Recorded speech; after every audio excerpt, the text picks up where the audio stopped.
Are you looking for some hard-boiled, true detective noir thriller discussions? Well, you found it here on the Crime and Mystery Podcast. Well, welcome back into the House of Mystery. I'm Al Warren, Mr. Joe Goldberg. Joe, no internet Goldberg. No internet Goldberg. I'm in the house and I actually can communicate after being the high anxiety of having a dead internet TV automatic systems yesterday. Comcast came through for me and shut off. Yeah. 9 hours later, they came back on, but it was that feeling of I'm not connected to the world. It's all it takes is somebody somewhere just to do whatever. I got nothing. You know it's a conspiracy. You know they're out to get you. It's probably the CIA, right? Yeah. I mean, they probably were busy reversing all the cameras. Yeah. Downloading all the software so they can pay attention to nothing that I do. Yeah. So they're watching the Goldberg house because, there's something going on there. Yeah. Well, that's because we're a funny TV show too. So I bet you could be. Actually, there was a Goldbergs, wasn't there, back in the 50s? Well, there's the Goldbergs on the radio program, and then there's the Goldbergs on TV that have been there for several years, and I don't watch it because it's too close to my brother's family. So, yeah, I'm not touching that. Well, speaking of nothing is connected to segue to Bobby Mathews. Yeah. Well, speaking of nothing. Okay, there you go. Speaking of power, cable, and internet, and magic, he's got the Magic City. That's there you go. So there we go. Mr. Bobby Mathews is sitting in with us today. How you doing, Bobby Mathews with one T? I'm doing really well. How are you guys? Well, I'm delicious as usual, and Joe's. I have a chewy center. Nice. The nougat center is always my favorite. Yeah, I can't go with the word nougat. Is just one of those good words. It's one of those. Yeah, that should be your next series, the Goldberg nougat series. Yeah, the spy nuggets. Yeah, see, that could be a detective series, Detective Nougat. It's probably been done. Well, I don't know. Bobby Nougat. How's that? That'd be great. Yeah, see, he's into anything.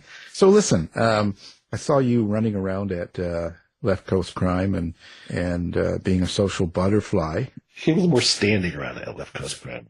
Yeah, a lot of work, I tell you. That was exhausting. I'm still recovering. It was a great time though, wasn't it?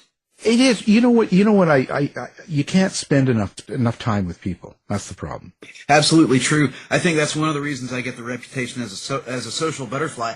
I want to meet everybody and talk to everybody. I love to have, really kind of meaningful interactions with people. And I think in some ways that makes me, good to talk to, but then I always feel like, am I giving this person short shrift? I don't want to be just looking for the next person to talk to either. And that's kind of what happens in a way, because it is becoming a big event. There's becoming, it's kind of overwhelming, and I have to get my fan out and take a rest. It happens to us when we get older. What are you trying to say? Actually, and Joe, we were there. In fact, he won't remember the conversation, but I'm going to do some follow-up questions to our brief conversation we had out there in the hallway regarding your short stories. So I remember things. Yeah, that was such a good time. And VoucherCon's coming up. I don't know if I'm going to Killer Nashville. They're right next to each other in time and space. But, vouchers, although I'm sort of backing off from the espionage type of thriller or the action thriller, but it's still all my friends and people I know, although I'm out of the PR public. I've rolled back my social media presence just to have more time doing other more productive things. I'm a forgotten author, Bobby. I've forgotten. Not you. You're everywhere. You're like, there's not a show that Bobby doesn't want to go to and meet people. Absolutely. Again, social butterfly. Got to meet everybody. Well, tell us about, that's actually a question though about, you have your book coming out, you've been on TV. You go to what is the value of going to all these shows, doing those things? But for you? So for me, I think the value is probably threefold. I mean, do you want the real answer, or do you want the PR answer? That's what you can give us the real answer here. Al's in charge. I just asked the question out of the We talk dirty here. So okay. Go for it. So the real answer for me, I know that a lot of people use stuff like VoucherCon to try to make, professional connections. And I probably do that a little bit. I've been able to pitch a couple of books to agents at events like BoucherCon. But for me, I'm always hungry to talk with other writers. The value that I find is in being able to discuss books we've read, discuss what we're doing, discuss why we're doing it, and what new ways we're using to tackle the next project. You know, some of my best friends I've gotten to hang out with at stuff like BoucherCon. Like Sean Cosby and I have been friends for a long time, just online. But, you know, it's different when you meet somebody in person. And to find out that this guy that I admire and I feel like is one of my closer online friends is the same in person as he is online. Just a huge thing, you know? Same with a good friend of mine who you guys probably know, James D.F. Hanna. Being around people like that, I'm really always hungry for that connection with other writers. And, you know, you can also spy on them, see if they're doing better than you are. Right. Well, for me, that's a given. No. I'll even ask that question. But I think a lot of these shows, like when you go to all these and you meet all these people and stuff like that, doesn't it also kick you in for more nominations, more ability to be nominated, because it makes your name more aware within the groups?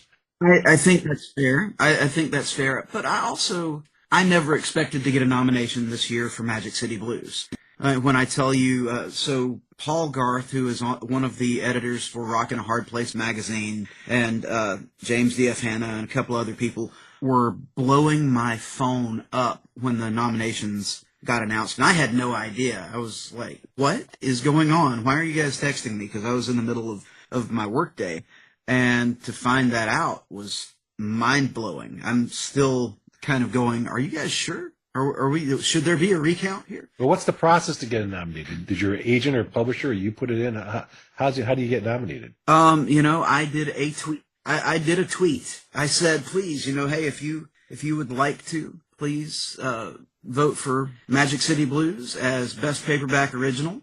And that was the extent of anything that I did. I think I may have tweeted one other time, which is you know, odd for me. But I actually don't have an agent. I'm in the midst of a search for an agent right now, and with my recently finished manuscript called True Believers. So I'm doing this stuff on hard mode. I think it's just the exposure, getting your name out there and going. I think that helps a lot, because when you do tweet something or say something, then people think of you, and when it comes to voting or nominating, that you're on their mind. And how could you not be? Well, I mean, I know that it's not like Best American, so I got a short story that I wrote called The Funeral Suit. It was included in Best American this year. It'll come out in October. And so I kind of know what the process is there. Steph Cha reads essentially everything in the entire world and narrows the stories down to either 40 or 50 of her choices and then gives them to the guest editor, who then picks the top 20, I believe, for the anthology. So I'm incredibly pleased with that, and I absolutely just submitted my stuff as I do every year in vain hopes, right? So, but for the Anthonys, I mean, I think it is helpful to have your name known, and I'm not exactly a shrinking violet. I think folks do know me, and I'm hoping that they will think highly of me and cast a vote for me at BoucherCon. Do you feel a certain amount of pressure then on you? And if it does win, will that make you feel even more pressure with the next book? Do you know what I'm saying? Mm-hmm. I don't think for me, it doesn't really put any more pressure than I already put on myself. I have fairly high expectations, not for sales or contracts or anything like that. I am still at the point, and this is probably naive, and I understand that, I am still at the point where I'm just trying to write the best book I can. Every time I go to the page, I'm trying to write the best book or the best story that I can. And I am low-level enough that I can do different things. My first book was a murder mystery where I played fair with the reader, and it's a very kind of traditional mystery in the sense of trying to play fair and plant clues, but it's also set in the 1980s world of professional wrestling. So I got to play with all of these big archetypes and, you know, strange characters and whatnot. It's called Living the Gimmick, and it did pretty well for a shotgun hunting novel. And then Magic City Blues is kind of a love letter to Robert B. Parker and to Donald Westlake. And then there's the short story collection, Negative Tilt, and this next one is True Believers, and it is a crime novel set in the Deep South and taking on kind of religion in the Deep South. Where do these ideas come from, do you think? Is it something you plan out, or how does it happen for Bobby? For me, it is a lot of, I feel like most novelists are probably that way. You get an idea, and ideas are cheap.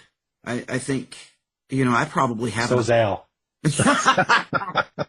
If only I had known, we could have had a lot more fun at Seattle. I'll say. I could have told you. So, ideas are cheap. I probably get an idea every couple days. What kind of idea can you hang 80,000 words on, right? What kind of idea can you hang 90,000 or 100,000 words on? For me, it has to be something as a subject that holds my interest. I think, like, for True Believers, the one that's just, that I'm working on finding an agent. I'm fascinated by religion down here and the hold that it has on many people. And I consider myself a practicing Methodist. So, like any good practicing Methodist, I'm mostly agnostic. So, I look at the hold that religion has on this area that I continue to choose to live in. I think it's a way for me to try to make sense of it and to maybe point out some of its follies as well. My ideas mostly end up being me trying to make sense of the world around me. I'll go back to Living the Gimmick. Living the Gimmick, again, it's the quote-unquote pro wrestling novel. But what it's really about is how well do you know your best friend? How well do any of us really know anyone else? What are the secrets that you hold? What are the secrets that you hold back from other people, and how do they harm other people, even if those folks don't know that they're being harmed at the time? For Magic City Blues, I wanted to do what Robert B. Parker did with Boston. I wanted to set something in Birmingham, Alabama, where I live, write kind of a love letter to the city, which, and not just a love letter, it's not hagiography. It's not, let's make Birmingham better than it is, but let's talk about the good and the bad and, show people what this mid-sized city in the Deep South is actually like. And so the city kind of became a character of its own, and that kind of helps me because I'm not a Birmingham native. I moved here in my adulthood, and writing that 80,000 word novel kind of helped me come to terms with the city. I'm writing a book, and I have decided to use a fictitious city, which is totally based on my hometown. What do you think about using the real locations versus a changed name location for basically the same town, but it just takes away some of that, hey, you're talking about me kind of feeling. Am I making sense? Yeah, absolutely. The first novel I ever wrote, which was a very unsuccessful novel called Prodigal, was an amalgamation of my hometown and Tuscaloosa, Alabama. I grew up in a town called Enterprise, which is about 30,000 people, and it is the only city in the world with a monument to a bug. It has the Boll Weevil Monument sitting right in the middle of downtown Enterprise. Yes, I've seen a piece on that. Congratulations. Thank you. We're super proud of it. We only worship it every third moon. So it was easier to do what I wanted to do with that essentially practice novel by setting things in a fictitious town. The difference is, of course, if you're going to set something in a real place, you better not screw it up. You know, hey, that street doesn't meet that street. Hey, that building is not there, right? That building is not where you said it is, kind of thing. Because you set yourself up to get that kind of criticism if you set it in a real place. True Believers, the book that is out on submission with agents, is set in a ghost town, essentially, called New Brockton. I've shortened it to Brockton in the book, but I lived there for maybe a year or two when I was really young, and I was thinking about a Jason Isbell song called Overseas, and there's a line that says, this used to be a ghost town till even the ghosts got out. And and that kind of just fired in my brain when I was thinking about true believers. And hey, this mostly deserted town would be a perfect place that I could use because hardly anybody lives there. And I could, just sort of make up its history and make up what I wanted it to be, if that makes sense. Yeah, I just have the fear of having people I know from my hometown, 60-some thousand, saying, "Hey, you shouldn't say that about us," or "That's not the way it was." Mm-hmm. And I'm like, "It's a fiction book, okay?" Yeah. But I am worried in my own sort of self doubt about using my real town. So I just have been creating a fake town, which I'm actually sort of maybe base a lot of my stuff in, like sort of like a John Grisham way, like everything's gonna be here. And we'll just have stories throughout time in that same location. Not worry about it. No, Faulkner did that with Yoknapatawpha County, right? Yep. So, but I think about Erskine Caldwell, who wrote, I think it's Caldwell, who wrote God's Little Acre. If it's not, please feel free to correct me. But, he said it in a real place, and he was not welcome back in his hometown for a while. I think there is a real dread, of, hey, if you're a writer and you're trying to write the truest thing you can write, you may step on some toes, and you kind of have to be comfortable with that. At least that's my. I may be more combative than you, Joe.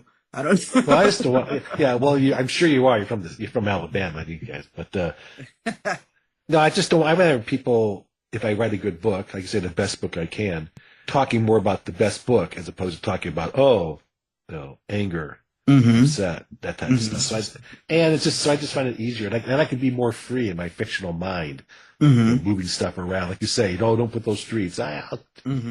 It's a fiction. Anyway, it's on my mind. So when you brought that up, I decided I'd just take the opportunity and ask the question. I did have a woman leave a review on Amazon that said, "I wanted to support a quote local author," end quote. I don't know why I'm a local author in quotes, but she was complaining about the woke plot of Magic City Blues, which if you're writing in Birmingham, which has the history of the civil rights movement and George Wallace and the 16th Street Baptist Church being bombed. If you're going to acknowledge that kind of stuff on the page, you probably are taking a little bit of a risk, but that's one of the things that draws me to Birmingham is it has that rich history where, redlining is still going on, where you have an immense amount of white flight to what people call the over the mountain communities. And then you have the problems of gentrification and whatnot. It's an incredibly, for a city of 250,000 people, it's an incredibly complex area that's impacted by a lot of things. So that's... Well, why go there, but, in the sense that you live there and things are pretty intense. Mm-hmm. Oh, and you're a local author because that was Bertha that did that. She lives in your basement. But no, but why? You're going into the religious, and there's a lot of touchy subjects here, and not that that's fine with me. I'm all for it, but in a sense, I don't want to say you're asking for it, but aren't you? Yeah, but he is. Yeah, exactly. But yeah, in a way, aren't you? Like you put it out there, and you, as rightly you should. I think you should be able to talk about any of the real things that you've dealt with and about. But you're going to get bite back, and probably in these times, even some pretty harsh stuff as time goes by. I mean, I think about Frank Norris. I told him the truth. That's what we use fiction for, right? Is to tell truths that maybe you can't tell in another way. What was the quote from Frank Norris about McTeague? "I never truckled. I told him the truth." I think the full quote is something like, "What care I for their opinions? I never truckled. I told him the truth." That, honestly, is the way that I look at it. I want to sell tons and tons of books. I absolutely do. There is a part of me, and this is probably the very southern part of me, that says, and you guys might have to bleep this out. There's a point where I just kind of go, if I'm going to follow the book, if I'm going to follow the story, fuck them. Yeah. The book is the book when I write it. What readers bring to the book is what they bring to the book. If they like it, if they don't like it, did I tell them the best story I could? Did I do what I wanted to accomplish with the book? And for Magic City Blues, I absolutely did that. For Living the Gimmick, I did that. I say this, and it will probably make me sound cocky. I don't want to sound cocky. I do want to sound confident because I think I'm pretty good. But when you are writing and trying to tell the best story that you can, I mean, there are things that I'll make compromises on. I will make compromises on, all right, if this doesn't fit with the plot, if this is not in service to the story, it goes out. It gets cut. I will throw that over the side in a heartbeat. Does it serve the story? Does it serve the story that I want to tell? Unless you're an editor or an agent telling me, hey, this does not work for the story and this is why, you takes your chances with a Bobby Mathews book. So Right. that probably sounds arrogant, and I don't mean it to sound that way. Well, that's all right. We like cock. I do. Cocky. Yeah. Oh, cocky. Oh, Let's go Wordle there. Add those extra letters on that. I just thought that meant more than one. That's all. I'm sorry. I'm getting off track here. What about your characters then? Because I think that what makes a story last with people year after year, generation after generation, it's the character. People come back to that character. They want to see them again. They want to follow the character. So what's your relationship with your main character or characters in the book? In Magic City Blues, Kincaid is the main character, and he is a guy who is essentially a leg breaker. He is a guy who will do whatever needs to be done for money. He believes in the caveat of never have anything that you can't walk away from. He lives in a hotel, in essentially a nearly condemned motel, not hotel, I'm sorry, nearly condemned motel where once you check in, you get your own drug dealer, issued with your room. He is just essentially a lonely and broken human being. His life changes when he meets Laura D'Agostino. D'Agostino is a detective for the Birmingham Police Department, and these two end up in a relationship against both of their better judgments, and essentially unravel a land swindle involving the Caraway Hospital property in Birmingham, which is a $150 million boondoggle that has been going on in this city since 2008, and end up solving a murder at the same time. I think that what brings people to that character is seeing him change and seeing him grow and seeing something matter to him coming from the very first moment. Like the opening line is something along the lines, I should have the book right here with me. I could read it to you. Someone was playing in the finals of the World Cup, and I'm sure someone somewhere cared about it. I didn't. I was drinking cold Carta Blanca, and and going on from there. Right? It's a very, again, Spencerian or Robert B. Parker kind of opening, I suppose. But the thing is, you see him grow and mature into a full person in the course of that book. And I think that's what bring people to him. And when you leave, you're like, I like Kincaid, and I'd like to see more of him. With the main character, Donovan, in Living the Gimmick, it's harder because I saw Living the Gimmick as a one-shot. I look at it as a standalone, but I think that the reason that you end up wanting to spend some time with Alex Donovan is you end up seeing him as a fundamentally decent person, somehow caught up in the wrestling business among all of these freaks and weirdos and addicts and dishonest people, and you kind of wonder, how the hell did this guy get caught up in that? And how do you hear? Do you hear your character, or do you see? Is it like watching a movie when you or writing dialogue, how do you experience your characters? I see them as for Donovan in Living the Gimmick.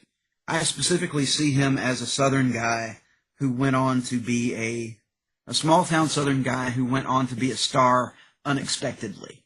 And so he always kind of has this small town boy outlook, you know?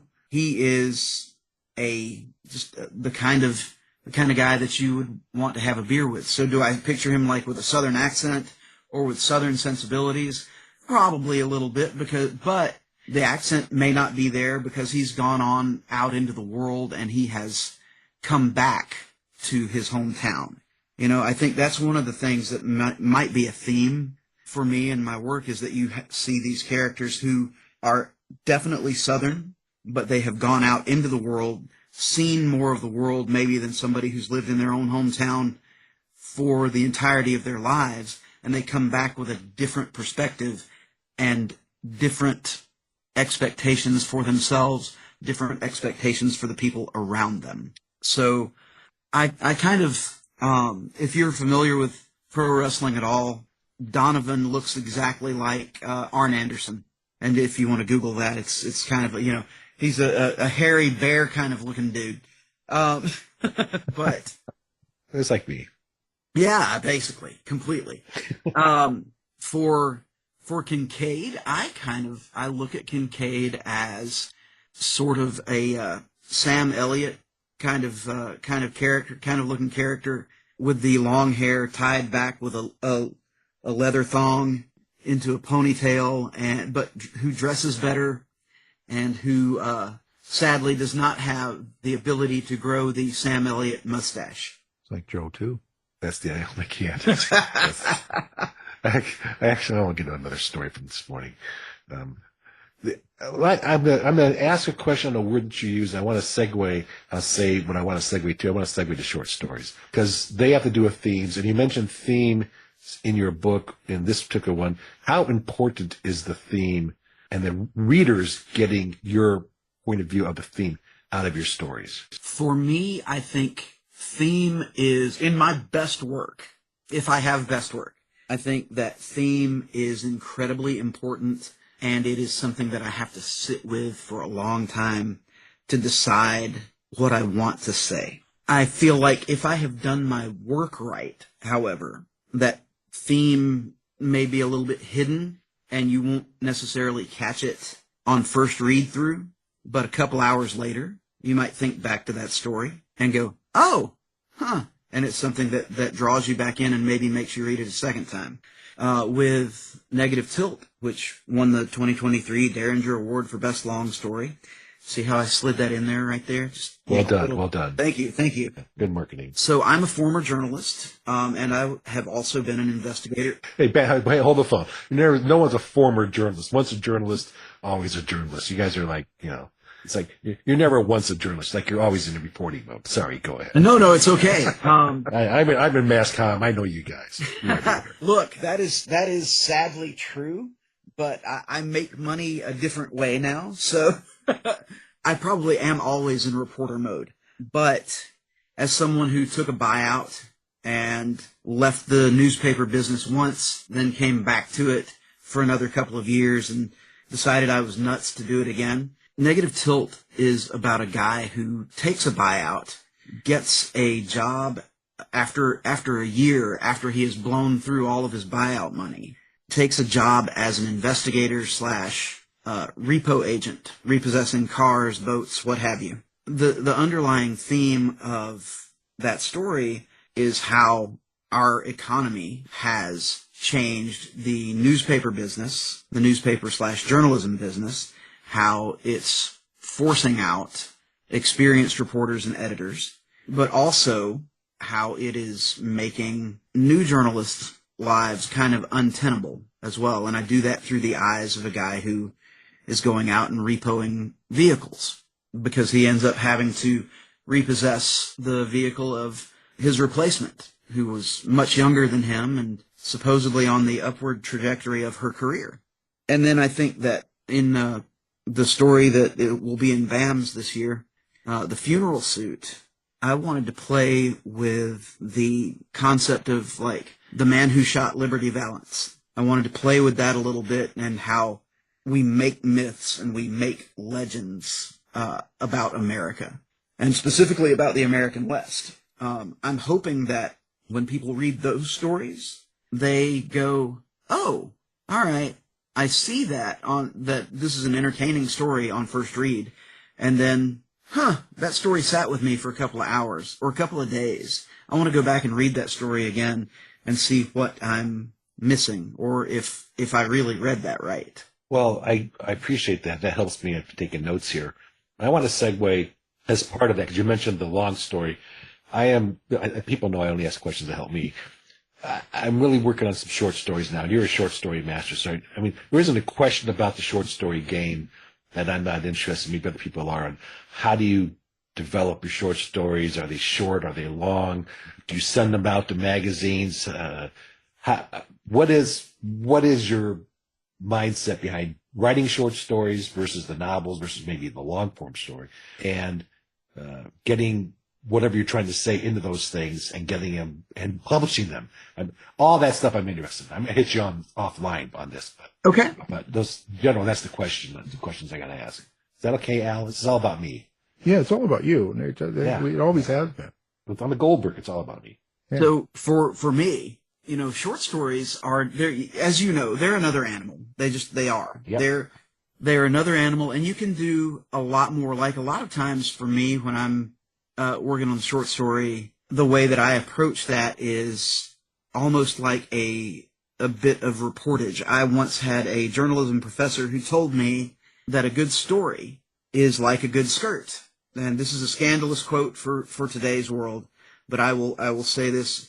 Dean Bankster at Troy University's journalism department, Hall School of Journalism, once said this, so I can blame it on somebody else. So I'm just quoting him. A good story is like a good skirt. It is long enough to cover the subject, but short enough to keep it interesting. I like it. I'm writing it down. When I approach a short story, I mean, it really depends on the story that I've decided that I want to tell. And I am terrible about this. I am a discovery writer. As I have gone on and I have begun writing a little bit more, I've figured out kind of a really professional way to get a handle on the stories that I want to tell. I just think about what Michael Bracken would do, and I do that. That was only funny to me, apparently. But yeah, I get it. I'm Googling now. Well, I'm still thinking of Robert Urich. So I see. Robert Urich was a handsome man. No. Oh boy, yeah, I watch him all the time. So, Avery Brooks, also a handsome man. Anyway. We watched the show. Okay, got it. Next, move on. ABC, 7:00. Like, for me, the short stories are probably ways for me to try out more stuff. Like, I look at them more as experiments, and I can spend, a couple of days or a week writing a short story, whereas, 6 months writing a novel, right?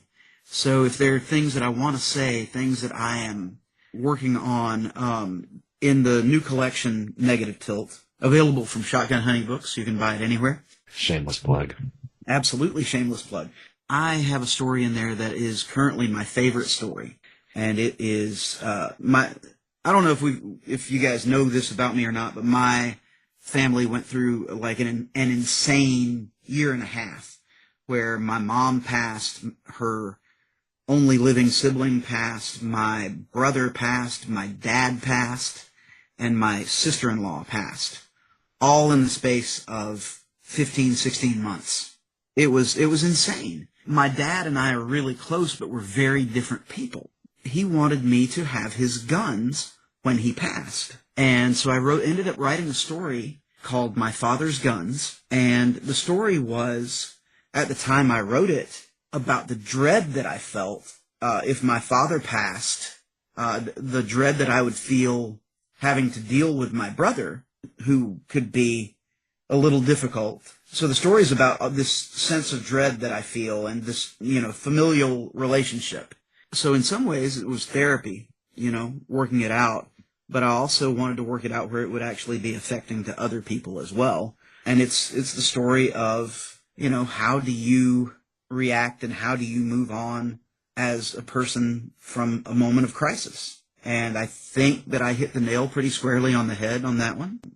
I have a story called The Ghost of Buxahatchee Creek, which was just fired off in my imagination when I thought of a guy who had killed someone and he was being followed around by the clanking ghost of the man that he had killed. And so it's kind of almost a Hatfield and McCoy's kind of thing, So these stories that I write, Buxahatchee was published in Wreck and Review and was nominated for a pushcart.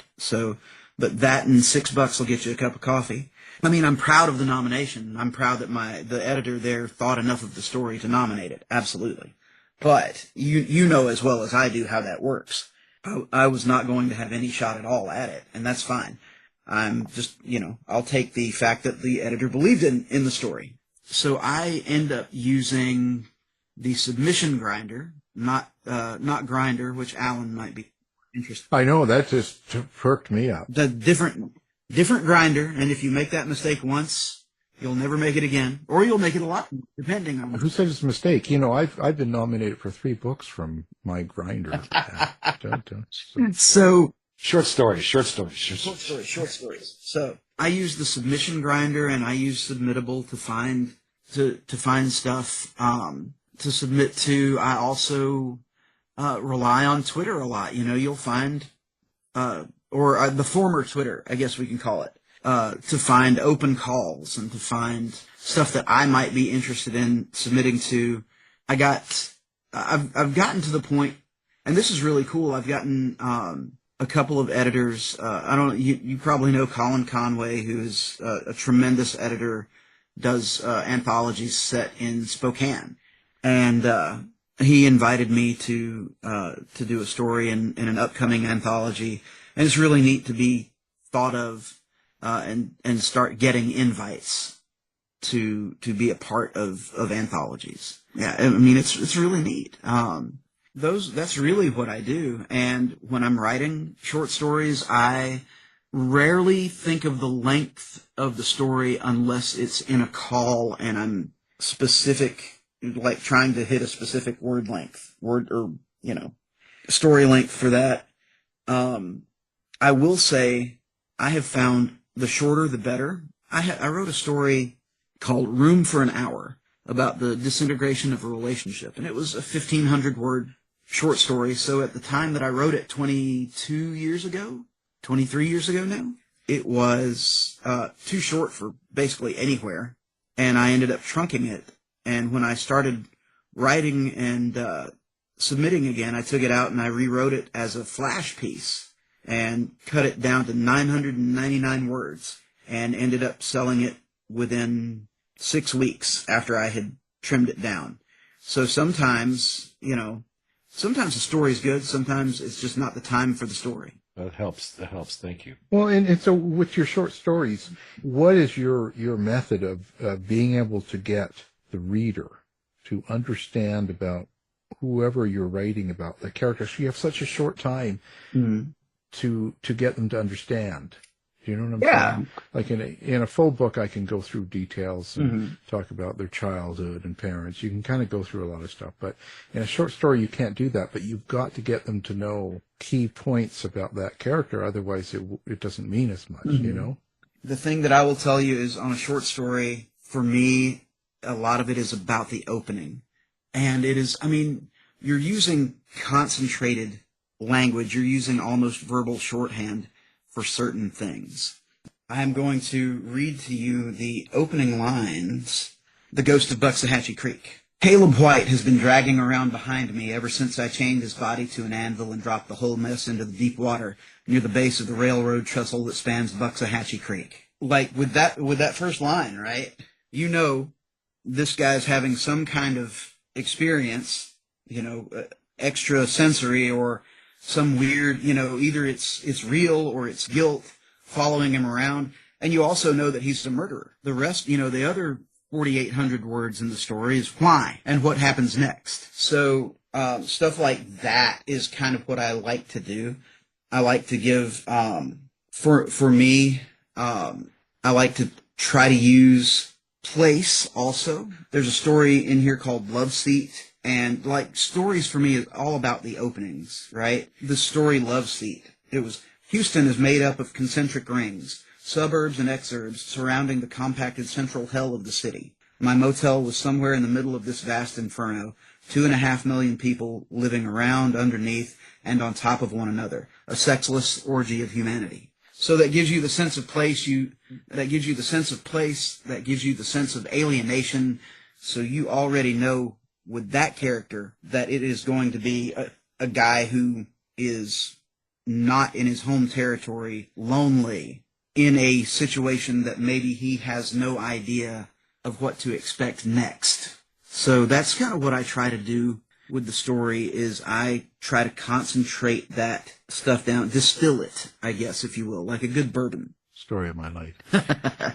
So listen, let's talk about how people find you. You know, besides Grindr, do you have like a social media website? So where do people find Bobby Mathews? You can find me on Twitter at Bobby Mathews.